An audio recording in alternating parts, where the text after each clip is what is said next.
Hey y'all, it's Lauren, and I wish I had a nice little physical TBR to cute one too to show y'all. Just a nice little, but all I got is audiobooks and ebooks. So let's get into what I read last month.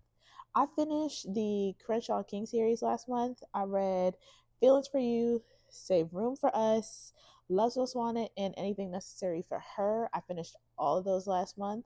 And if you would like more of like a deeper dive, please check out my last video where I did like a rating of like the couples in my last video. So I'm not going to dive too deep into those four books, but I have three other books that I would like to talk about on this wrap. So first one is The Sweet Spot by Tay Monet. This is my second book by her, and I really chose this book because of how short the audiobook was. I really needed something like quick, digestible to read, and it hit the spot. I gave this one 4 stars. It was really exactly what the title says, very sweet. I love that ooey gooey bit of romance that we get, and this is kind of like a friends to lovers situation in this book. And I say kind of because they were childhood friends, so they really knew each other, but he moved away and then came back to the city in which he like grew up and spent his summers at. So I would definitely classify this as a friends to lovers romance.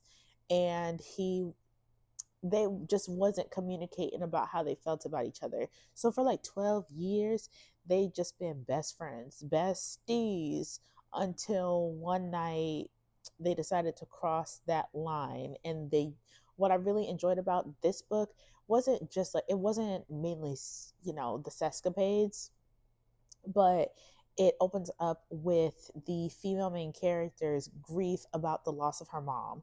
So that is something that they both share, is the grief of losing a parent. And well, in the male main character's aspect is actually he loses two parents, and it's the way that he lost his parents. And then it also delves into, the female main character not growing up with a father and having a father figure. And there was a really big secret that came out that her mom held on to for like the female main character is like 28 in this book, that she just held on to for a very long time until she found out she was losing her battle with cancer. Um, so this was grief, love, and finding your why all in one book and wrapped up in a sweet bow. So I gave this book 4 stars. The second book that I would love to talk about in this wrap is Tasty by Tiasha B. Williams. Y'all, this book was all over threads. I actually had FOMO before I picked up this book. Love the cover. It is gorgeous. If you love a bratty, and I mean bratty MC, an age gap, oh, this is your jam.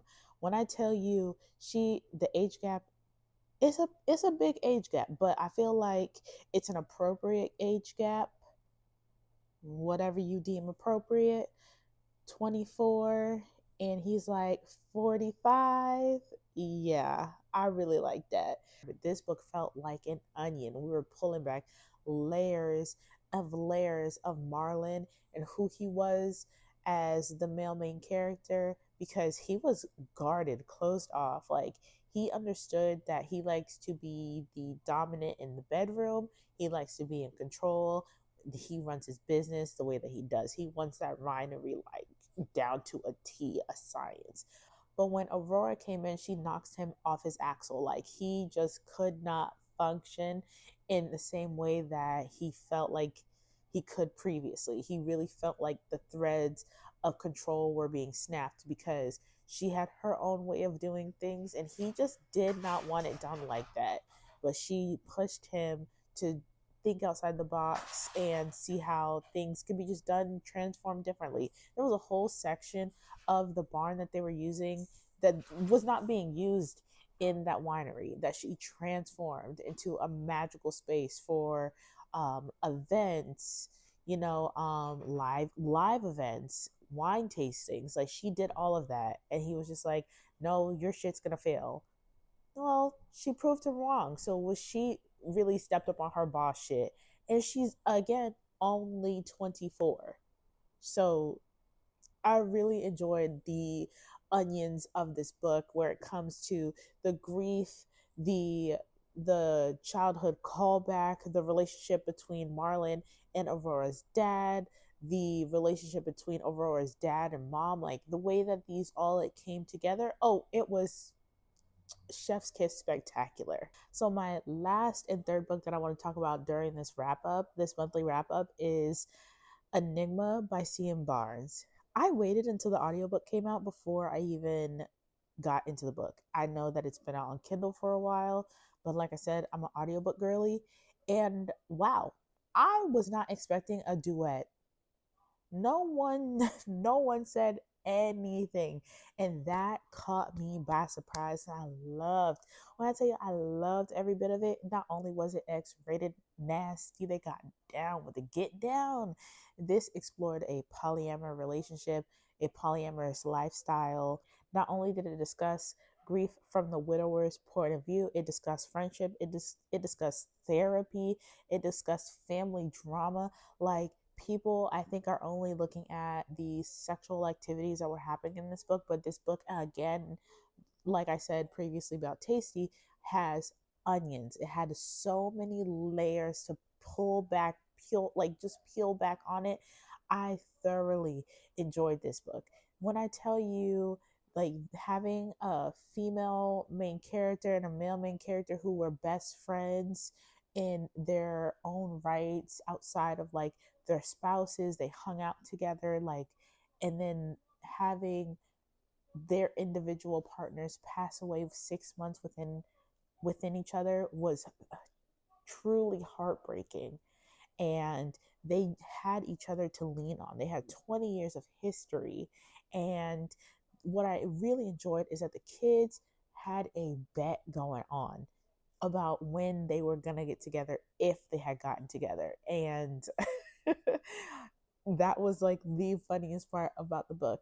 But like I said, this book had so many layers to it. It was beautifully written. Like, C.M. Barnes' work, her artistry that she poured into Enigma was beyond beautiful.